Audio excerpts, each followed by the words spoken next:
I'm Mrs Paris from Pearswood Primary School, and while all this fuss and kerfuffle is going on, I'm really missing reading a story to the children at school. But thankfully, Time Capsule Television are giving me the opportunity to read stories to so many people, especially Lord Fluffy and Princess Sparkles, and you guys. The story I'm going to read today is called Wanted, the Perfect Pet. I wonder if you can guess what the perfect pet is going to be.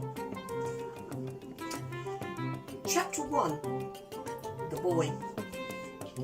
Once upon a time, there lived a boy called Henry. What Henry wanted more than anything else in the whole wide world, more than chips, more than a cowboy costume, more than an all-expenses-paid trip to the moon, more even than world peace itself, was a dog. But Henry, his mother said, you already have 27 different varieties of frog. Surely they are enough. No, said Henry sternly. They are boring. All they do is hop and go ribbit. I want a pet with personality. I want a dog with floppy ears and a waggy tail, a soft wet nose and a warm furry tongue. A dog that can catch balls that I throw, that can learn fantastic new tricks, that I can chase around trees. Because it is common knowledge, said Henry, that a dog is the perfect pet for a boy. So he decided to advertise Wanted, the perfect pet, also known as a dog. Must have a waggy tail, floppy ears, soft wet nose, warm furry tongue, should be able to learn fantastic new tricks, preferably house trained, apply in person to Mr Henry, the Pond House, 24 Tadpole Lane, Little Griblington, evenings and weekends only. And then he waited.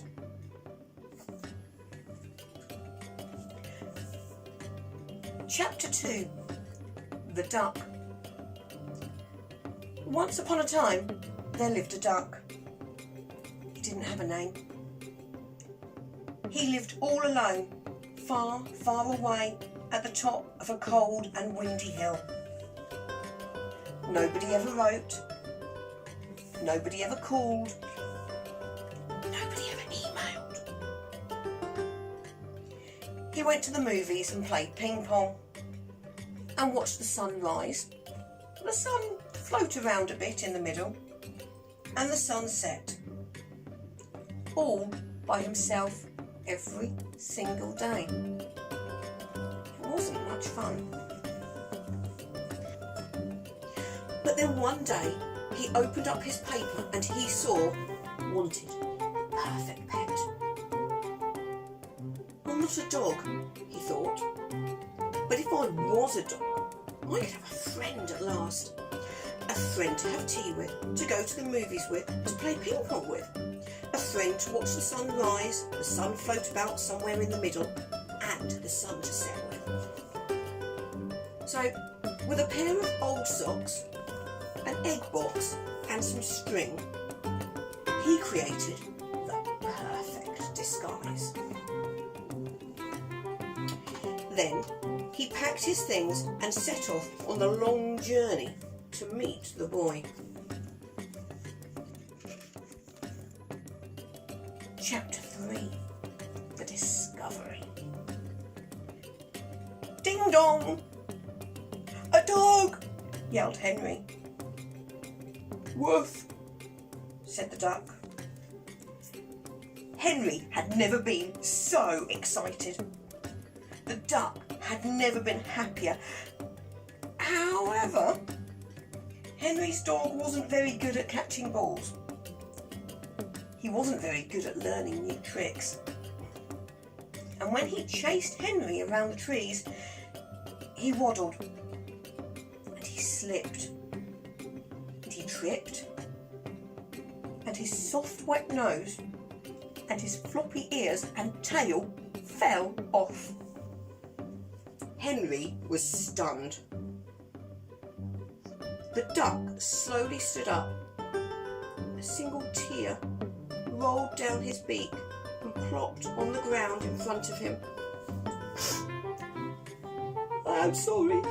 I am not a dog," admitted the duck. "I am just a duck. I do not have floppy ears, or a waggly tail, or a soft wet nose, or even a warm furry tongue," he said sadly.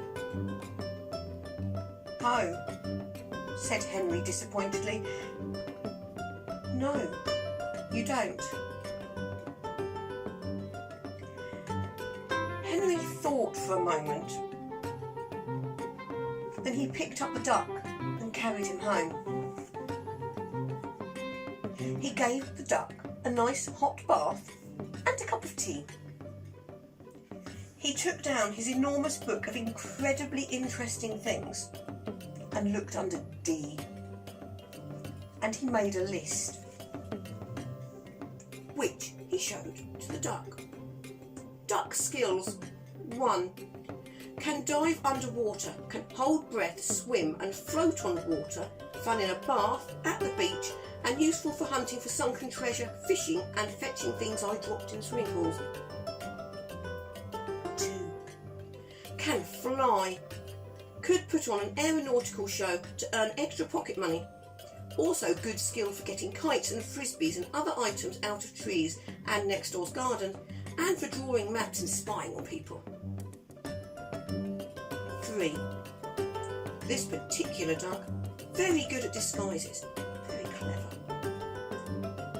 4. Nest building skills, excellent for building forts and camps and for tree houses and so on. 5. Spare feathers can be used to build Indian headdresses and to tickle little sister with. 6. This duck can talk. Is rare but not unheard of. Also, won't shed fur, get dog breath, need walking or house training, won't eat homework, chew shoes or furniture, and won't pee on the carpet. "So, you might not be a dog," said Henry happily, "but you are certainly not just a duck. In fact, you might just be the perfect pet for me."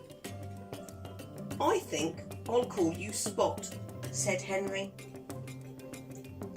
"Quack," said Spot.